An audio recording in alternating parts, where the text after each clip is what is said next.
The story opens in the blistering heat of Iraq, where a squad of U.S. soldiers moves cautiously through a landscape scarred by war-crumbling buildings, wind-swept dunes, and the distant hum of danger. Among them is Logan, a wiry soldier in his mid-20s, his hazel eyes shadowed beneath a dust-caked helmet. He's not the loudest in the group, preferring to listen, his quiet demeanor masking a keen awareness. Their mission unfolds under a moonless sky, a reconnaissance patrol in hostile territory. The night erupts in chaos. Gunfire splits the air, shouts echo, and a grenade's blast sends dirt raining down. Amid the fray, a soldier named Ossis, a burly man with a quick grin and unshakable courage, spots a comrade pinned by enemy fire. Without hesitation, he lunges forward, shielding the wounded man with his body as bullets tear through him. Logan, positioned just yards away behind a shattered wall, watches in stunned silence as Ossis collapses, his blood staining the sand. The image burns into Logan's mind, a moment of selfless sacrifice he can't unsee. The squad retreats, battered and mourning, but the next day, they return to the site, a grim necessity to recover gear and assess the damage. The outpost lies in ruins, littered with spent casings and fragments of lives lost. Logan's boots crunch over the debris when something catches his eye, a faded photograph fluttering against a rock. It's a young woman, her dark hair framing a gentle, unknowing smile. He kneels, brushing grit from the image, and calls to his squad. Whose photo is this? His voice is lost in the wind as an explosion rips through the air in ambush. Bullets whine, and one by one, his companions fall, their cries swallowed by the chaos. Logan, still crouched by the rock, clutching the photo, escapes the kill zone by mere seconds. When the dust settles, a lone friend staggers toward him, face streaked with soot. "That's your guardian angel," he rasps, nodding at the picture. "It saved your life." Logan stares at the girl's face, a stranger tied to his survival, and resolves to find her, though the war offers no answers. Months later, Logan's enlistment ends, and he returns to his sister's home in a sleepy American town, far from the desert's violence. The house, a weathered two-story with peeling paint, sits on a quiet street lined with towering oaks. His sister, Emily, a nurse with tired eyes and a warm smile, greets him at the door. But it's Rex's scruffy, gray-brown mutt who truly welcomes him, tail wagging like a metronome. Logan sinks to his knees, burying his face in Rex's fur, the dog's loyalty a lifeline in his unraveling world. He throws himself into caring for Rex. Long walks through the woods, brushing out burrs, tossing a chewed-up tennis ball in the backyard. Yet beneath this routine, Logan is fracturing. Nightmares jolt him awake, flashes of muzzle fire, Ossis's lifeless stare, the screams of his squad swallowed by darkness. During the day, he's a ghost, moving through life with hollow purpose, his once easy laugh replaced by silence. Emily watches, worry creasing her brow, but knows better than to push.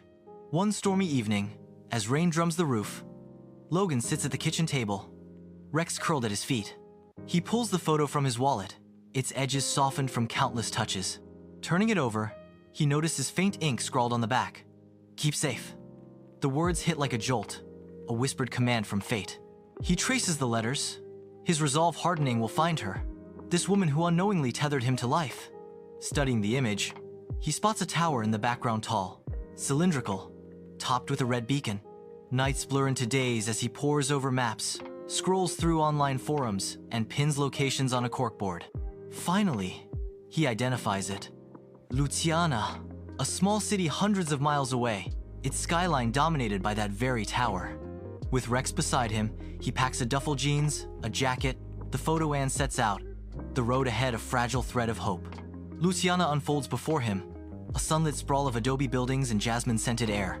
The city hums with life vendors hawk fruit, children chase soccer balls, and the tower looms as a silent guide. Logan, road-weary but determined, navigates the streets, Rex trotting at his heels.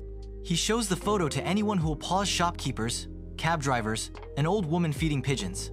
At a diner with cracked vinyl booths, a grizzled man with a tobacco-stained beard squints at the picture over his coffee. "That's Elizabeth," he grumbles. "Married my buddy, the deputy sheriff." Logan's heart leaps, a clue at last. He finds her at a dog shop on the city's edge, a squat building with a faded sign reading, "Liz's Paws."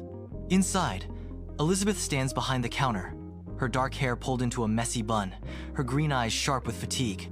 She's in her early 30s, her hands calloused from work, her posture tense from years of carrying too much motherhood, a failing business, an ex who won't let go. Seeing Logan with Rex, she assumes he's there for a job or a stray. "Fill this out," she says, sliding a form across the counter, her tone brisk, almost dismissive. When he mentions he's from out of town, her eyes narrow. Why cross state lines for a gig cleaning kennels? Suspicion hardens her features. She's been burned before. Trust a luxury she can't afford. She's about to send him away when her grandmother shuffles in from the back, a spry woman with silver curls and a cane she barely needs. She peers at Logan, her gaze piercing yet kind, and declares, "He's hired!" Elizabeth bristles, her voice sharp. "We don't need him," but her grandmother's soft chuckle cuts through. "Oh, hush, Liz. I've got a feeling." Reluctantly, Elizabeth yields, though her distrust lingers like a storm cloud.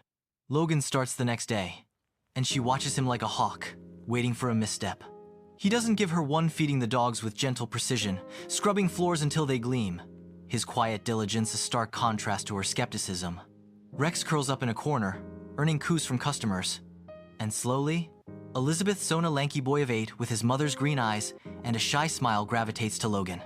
They toss a ball for Rex, the boy's laughter a rare sound that softens Elizabeth's edges. She loves her son fiercely, and seeing him bloom under Logan's care chips away at her walls. The next afternoon, as Logan sweeps kibble from the shop floor, a shadow looms in the doorway. Keith, the town sheriff and Elizabeth's ex-husband, strides in tall, broad-shouldered, his badge a gleaming symbol of power. His dark hair is slicked back, his jaw set with arrogance. He freezes at the sight of Logan, eyes narrowing to slits. "What do you want?" Logan asks. Broom still, voice steady despite the tension crackling in the air. Keith steps closer, boots thudding on the wood, and demands, "ID now." Logan complies, handing over his worn military card. Keith scans it, a smirk curling his lip. "Soldier, huh? Tell Elizabeth to bring the kid to my party tonight. It's not a request, it's an order, laced with the entitlement of a man who bends the world to his will." Logan nods, passing the message later as Elizabeth locks up. Her face tightens, dread pooling in her gut, but she agrees she has no choice. The party unfolds at Keith's family estate, a sprawling mansion aglow with lights.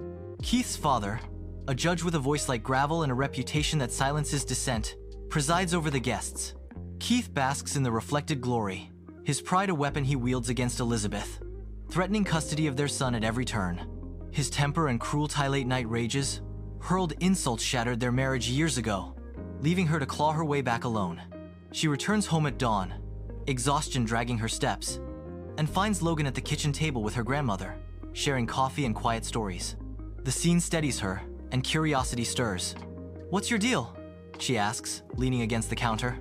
Logan shrugs, sipping his mug. "Never made it to college after high school." She smirks, seizing the chance to jab. Not the sharpest then? But his reply, calm and layered with quiet wisdom, catches her off guard. Didn't need a degree to learn what matters. She's speechless, her assumptions unraveling. Days later, Elizabeth's son Ben plays his violin in the shop's back room, a tentative, soulful melody.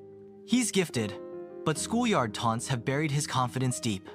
Logan pauses his work, leaning on the broom, and listens. When Ben finishes, Logan claps softly. "That's beautiful, kid." Ben blushes, ducking his head, but a spark flickers in his eyes. A few days on, Logan sits at an old upright piano in Elizabeth's cluttered living room, his fingers coaxing a haunting tune from the keys. Ben peeks from the hall, mesmerized by the music and the man who makes it. That night, Ben tugs Logan's sleeve. "Stay for dinner?" Logan agrees, and they share spaghetti around a chipped table, Rex sprawled beneath.